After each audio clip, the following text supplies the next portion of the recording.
Je vous le concède. L'APO n'est pas une institution ordinaire et cela aussi ressort de notre souhait, de notre désir.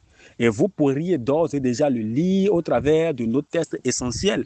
Nous sortons désormais par obligation du cadre restreint des associations, ONG et organisations ordinaires pour instaurer une institution forte et pérenne, véritable levier destiné à amorcer une réparation décisive des failles et des lacunes qui, depuis des générations, maintiennent nos peuples et nos territoires dans une pauvreté abyssale, en contraste avec les puissances présumées dont la prospérité s'est souvent bâtie dans le sang, dans l'injustice et dans le pillage.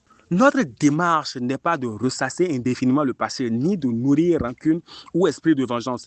Elle s'ancre dans une prise de conscience collective tournée vers l'essentiel et l'urgence. Comprendre que les conditions actuelles sont le fruit d'un système dupliqué à tous les niveaux. Éducatif, sanitaire, économique, politique, matrimonial, culturel, culturel et même aux ressources minérales consolidées par l'endoctrinement de certains parmi nous.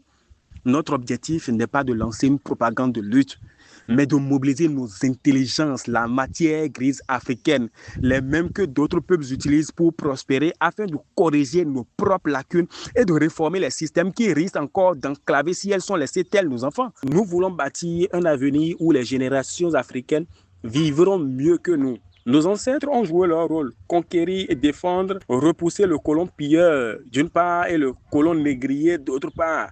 Grâce à leur courage, chacun aujourd'hui peut se réclamer du Bénin, du Togo, du Ghana, du Niger, du Gabon, du Nigeria, du Mali, des Congo, du Burkina, des Guinées, de la Côte d'Ivoire, du Cameroun, du Tchad, du Maghreb, de l'Afrique de l'Est, de l'Afrique du Sud et bien d'autres terres.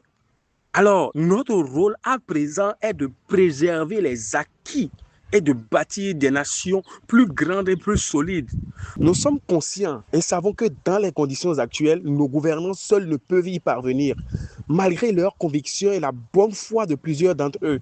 Il nous revient donc de les soutenir à tous les niveaux en érigeant des socles du développement et du progrès. Ainsi s'ouvre, grâce à l'ambassade des politiques objectives, une nouvelle étape, c'est-à-dire une nouvelle ère, celle de la restauration et du progrès, portée par une institution qui se veut la voix, la force et l'espérance des peuples et territoires africains.